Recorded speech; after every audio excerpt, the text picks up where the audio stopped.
स्वर्ग की सीढ़ी।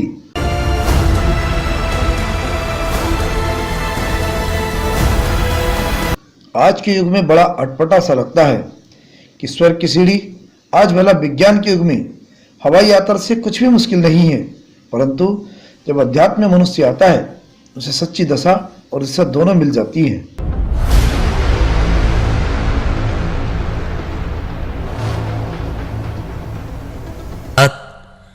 हरि नाम भजते भजते अब हम सभी जोशी मठ तक आ पहुंचे हैं।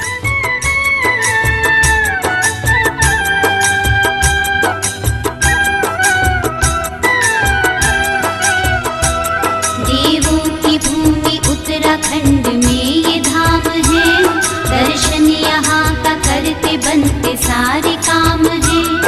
बड़ी ही कर्म वाली ये तो तप की भूमि है, आकर के देवताओं ने भी ये तो चूमी है।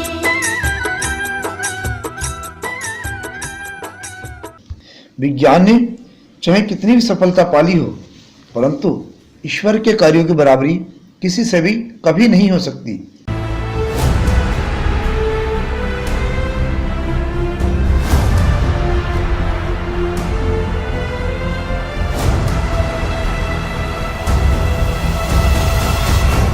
की नोक पर संभल संभल कर चलते हुए आगे बढ़ना पड़ता है।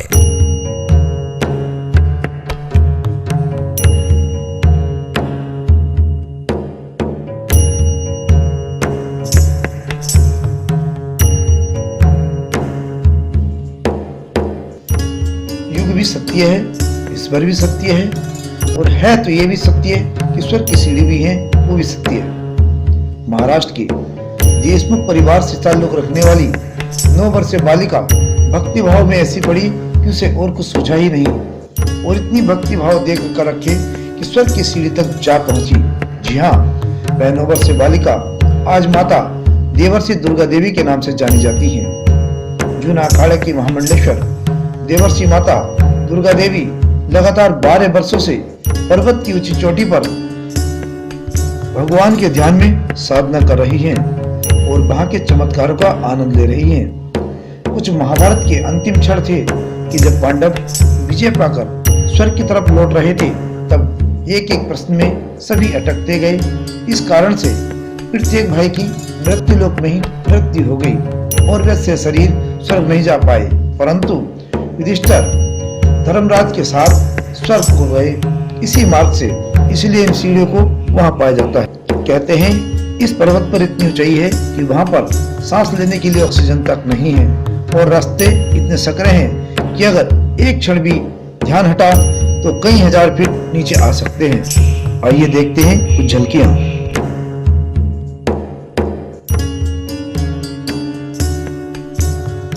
नारायण अपने साथ टेंट, तिरपाल, टॉर्च, स्टोव, सूखे मेवे तथा दवाइयों को ले जाने के लिए अनुभवी पोर्टर एवं गाइड को साथ रखना चाहिए। सुनो रे प्यारे भाई,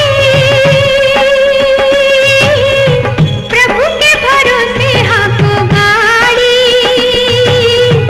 हरि के भरोसे हाको गाड़ी, प्रभु के भरोसे हाको गाड़ी, हरि के भरोसे हाको गाड़ी।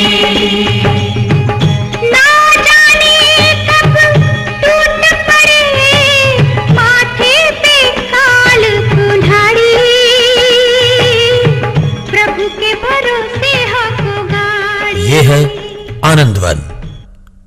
अपने नाम के अनुरूप सुंदर सुंदर पुष्पों से सजा, भीनी भीनी खुशबुओं में लिपटा यह स्थान प्रत्येक दर्शनार्थी के मन में आनंद का संचार कर देता है। श्री कृष्ण भगवान के जय, बद्री विशाल भगवान के जय, विष्णु कुंड के जय, सतम कुंड की जय। इससे कुछ ही आगे एक ग्लेशियर आता है। ऊपर से ग्लेशियर और नीचे अलकनंदा का रौद्र रूप बेशक वातावरण में एक खौफ पैदा करता है,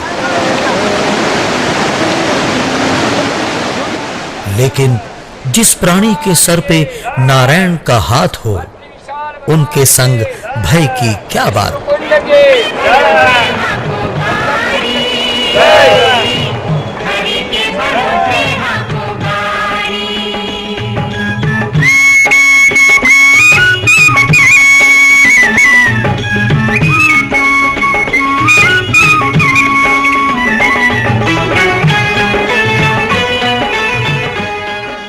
जय। जय बद्री विशाल का जय घोष सभी भक्तों में हिम्मत और जोश उत्पन्न कर देता है। हरि ओम नमो नारायण, ओम नमो नारायण, हरि ओम नमो नारायण।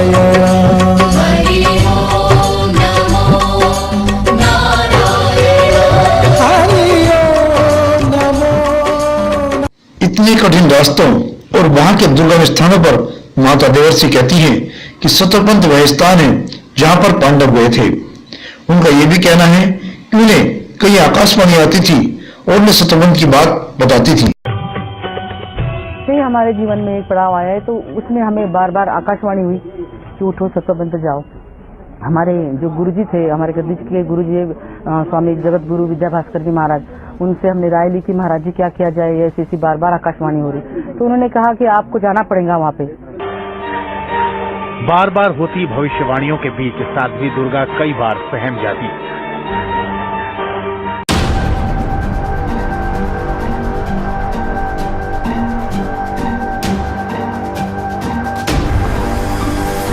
उसे समझ नहीं आता था कि क्या करे। जवाब मिला गुरु से और इन्होंने रुख किया सबसे बड़े ग्रह योगों में बने महाकुंभ का। महाकुंभ में पहुंचते ही इन्हें साधुओं ने वो सम्मान देने की तैयारी की जिसे पाने के लिए साधु सन्यासी अपनी पूरी जिंदगी कोशिश करते रहते हैं। आगे अलकनंदा के पार एक छोटी सी पगडंडी वसुधारा की ओर जाती है।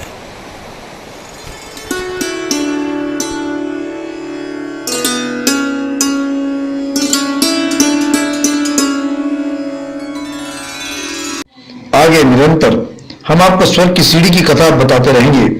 आप हमारे चैनल को सब्सक्राइब जरूर करें ताकि आने वाली इस अगली कथा को अब तक पहुंचाया जा सके। स्वर्ग की सीढ़ी का रहस्य बहुत ही रहस्यमय है और बहुत बड़ा है। अलग अलग पार्टों में आपको बताते रहेंगे। नमस्कार।